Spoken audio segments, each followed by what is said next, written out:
55문, 56문입니다. 삼계명이 금지하는 것은 무엇입니까?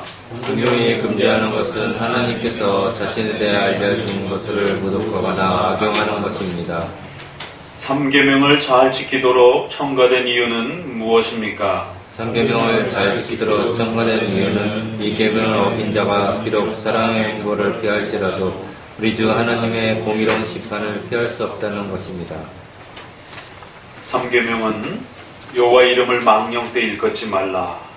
반대로 여호와의 이름을 아주 소중하고 거룩하고 존경하는 마음으로 하나님의 이름을 부르고 또 그렇게 예배하라라고 하는 내용을 가지고 있다라고 말씀을 드렸습니다.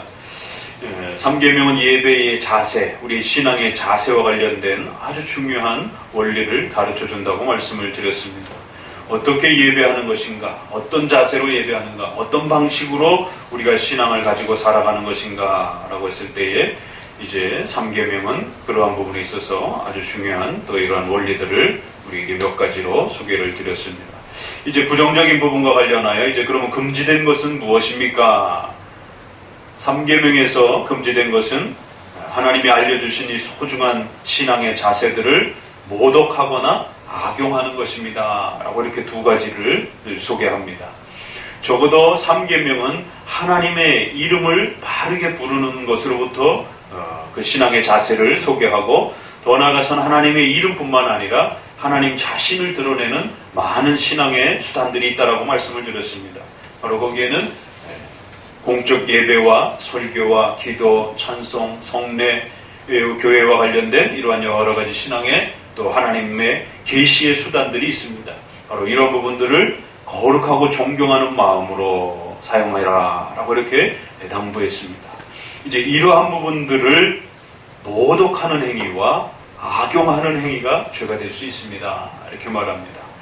일부러 동사를 두 개를 집어넣어서 한편으로는 모독하는 행위, 이것은 삼계명에서 가르쳐준 이 교회의 질서와 신앙의 질서들을 대놓고 비판하고 욕하고 또 그것을 거부하는 이런 행위들이 될 수 있습니다.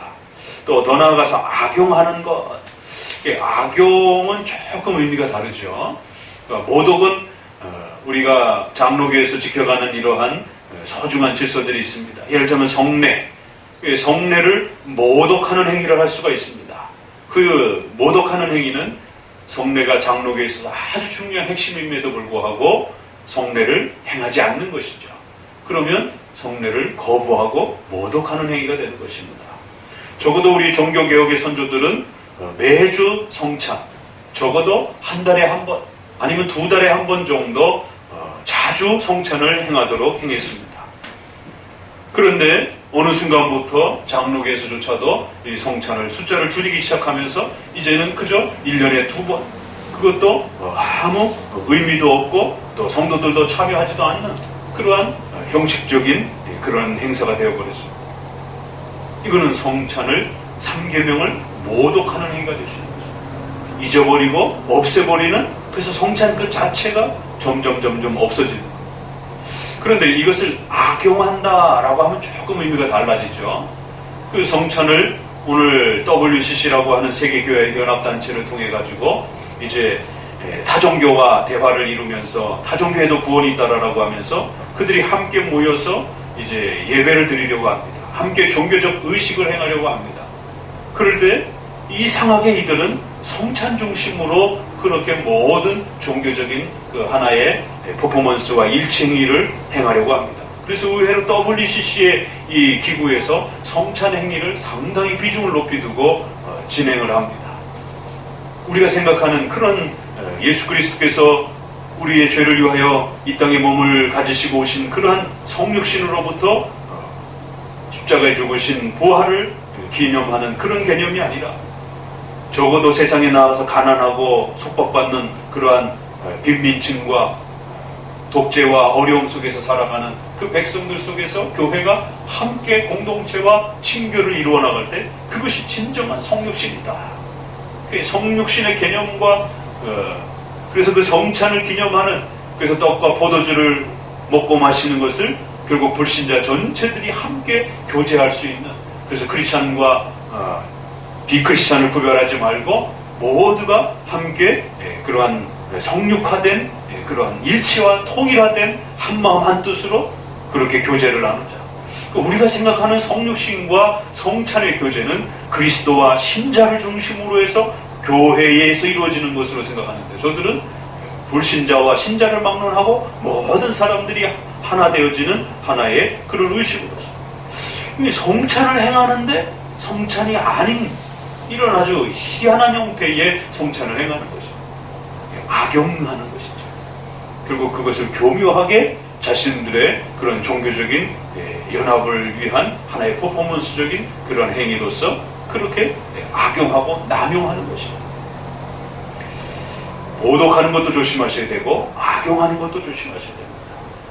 기도도 기도를 안 하면 기도를 모독하는 것입니다. 그러나 기도를 무슨 샤머니즘과 미신처럼 그렇게 사용하게 되면 그건 기도를 악용하는 거고 남용하는 것입니다. 이처럼 하나님이 주신 십계명의 세 번째에 신앙의 중요한 규범들이 있습니다.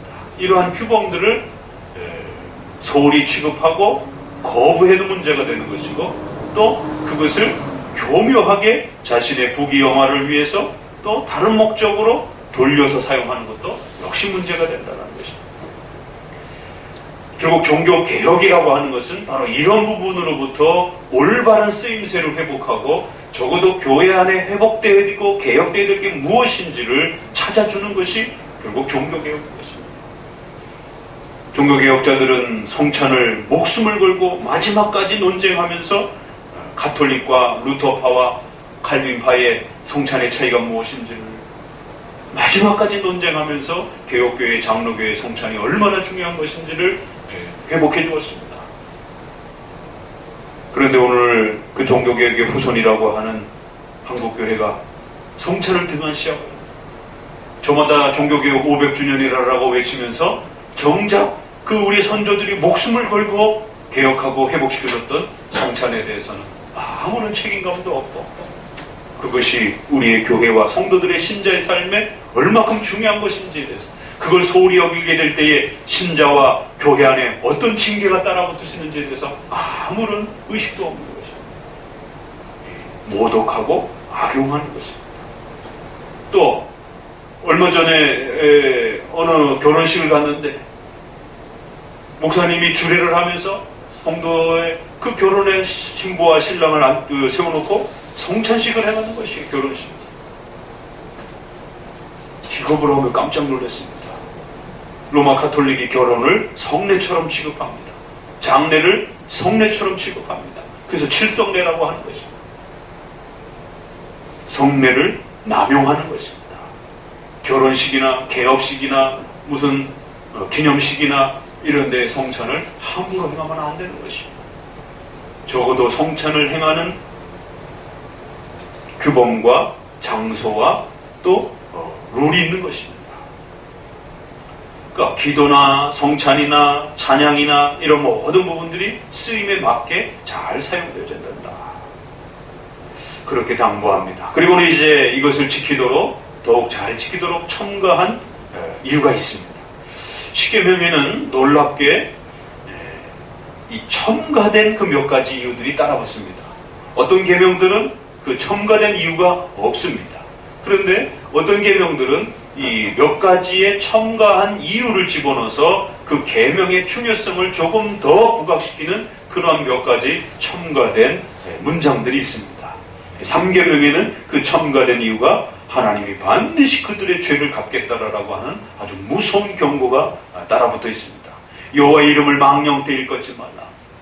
망령되이 일컫는 자들을 반드시 벌하겠다. 이러라고 하는 뒷문장에 첨가된 이유가 무엇이냐? 이것은 이 계명을 어긴 자가 비록 사람의 형벌은 피할지라도 하나님의 공의로운 심판은 절대 피할 수 없다라고 합니다. 여러분의 일상 중에, 개인 생활 중에 이 기독교 예식과 관련된 신앙의 자세와 태도들을 어떻게 남용하고 악용하는지 목회자는, 장로는 다 살필 수가 없는 것이죠. 사람의 눈을 피할지라도 공의로우신 하나님이 우리가 평소 생활 속에서 이러한 남용되고 악용되어지는 이러한 신앙의 자세들을 어떻게 행하는지에 대해서 하나님이 반드시 거기에 대해서 살펴보시고 또 그러한 죄들에 대해서 책망한다. 3계명은 그만큼 우리의 신앙의 자세와 태도에 있어서 얼마나 신중해야 된다는 것을 우리에게 가르칩니다. 오늘 우리 시대에는 하나님을 이웃집 아저씨처럼 예수님을 늘 마음씨 좋은 그런 착한 친구와 같은 아버지처럼 이렇게 생각하는 그 사랑이 지나치고 도가 지나쳐서 마치 예수님을 아무렇지도 않게 생각하는 하나님에 대한 두려움과 경외의심과 높은 떨림을 잊어버렸습니다. 그래서 점점 더 교인들은 죄송한 말씀이지만 버릇이 없어지는 그런 신앙생활. 오늘 한국교회의 모습들을 보게 되면 예배의 모습과 또 개인의 신앙의 자세와 태도에 있어서 종교개혁 시대처럼 하나님을 높이 두려워하고 경외하고 우리가 예수님을 고백하고 믿는다라고 하는 그 한마디가 우리 전 목숨을 걸어야 되는 얼마나 중요한 고백인지도 잘 모르고 적어도 중동이나 북한이라든가 이런 데서는 예수님을 믿는다라고 고백하는 그 한 문장이 자신의 목숨을 바꿔야 되는 그러한 위협을 감수하고 내놔야 되는 그런 형편들이 있을 수 있는 것이에요. 우리 시대는 너무 편한 시대에 살고 있어서 하나님을 섬기고 예배하며 살아간다라고 하는 그 신앙의 자세가 그저 종교적인 문화적인 선택처럼 자기가 편할 때는 하고 어려울 때는 조금 도와달라고 하고 편할 때는 또 언제 그랬느냐는 식으로 등을 돌리고 교회 생활 한다라고 하는 것이 신앙생활 한다라고 하는 것이 도대체 우리에게 무슨 의미가 있는 것인지 이 3계명의 자세로부터 돌이켜보셔야 됩니다. 적어도 하나님을 섬기고 하나님이 주신 소중한 또 신앙의 이 수단과 질서들을 사용하는 것이 우리가 그렇게 아무렇게나 막 대충 등한시하면서 그렇게 행할 수도 있는 것인가? 적어도 우리의 선조들은 이런 하나하나의 고백 속에 우리의 목숨을 걸었고 또 그 핍박과 고난 앞에서도 결코 포기하지 않았고 또 하나님이 주신 이러한 신앙의 수단들을 지키기 위해서 얼마나 많은 희생과 헌신들을 또 반복했는 것인지 우리 장로교회는 소중한 질서들이 있습니다. 주일 성수에 대한 엄밀한 주일 성수 또 공적 예배에 대한 중요성 또 강의 설교라고 하는 이런 전통 강의 설교를 듣기 위해서 성도들이 열심히 교리문답과 이런 신조들을 공부해야 되는 그런 교리문답 공부 지난 2000년 동안 불러온 시편 찬송 또 성례전 또 세례와 관련돼서는 유아 세례에 대한 이러한 소중한 책임과 의무가 성찬에 대한 반복적인 또 이러한 성찬에 대한 참여 하나하나들이 종교개혁을 통하여 목숨을 걸고 회복했던 그런 소중한 질서들 그러한 것들을 잘 지켜내는 것이 역시 또 3계명에서 또 중요한 신앙의 자세가 될 수 있다는 것입니다. 몰라서 안 하는 것도 죄가 되는 것이고 알면서도 소리 여기는 것도 죄가 되는 것이고 적어도 3계명은 우리에게 하나님이 어떤 분인지 적어도 우리 인생에 있어서 하나님이 어떤 분이어야 하는지 정말 평생에 섬기고 경외하고 높이며 하나님을 의존하고 살아야 되는 적어도 창조주요 심판주요 구원자라는 사실을 잊지 마시라는 것입니다. 바로 그러한 경외로부터 이 3계명에 대한 경건한 신앙의 자세들이 또 하나님이 주신 이러한 신앙의 수단들을 또 경건한 마음으로 늘 잘 사용하는 그러한 태도들이 함께 어우러지면서 정말 건강하고 멋있고 또 경건한 성도로서 자라가는 것이지 그저 형식적이고 이름표만 달고 있다라고 해서 기독교인이 되는 건 아닌 것입니다. 오늘 이 3계명을 다시 한번 잘 가슴에 새기면서 우리의 신앙의 자세와 예배의 자세들이 적어도 창조주이시고 구원자이신 우리 하나님을 우리가 섬기고 예배한다는 것이 과연 우리의 생에 있어서 어떤 의미인지를 잊지 않도록 늘 우리 자신을 돌이켜보도록 다시 한번 주의 말씀으로 권면을 드립니다. 기도합니다.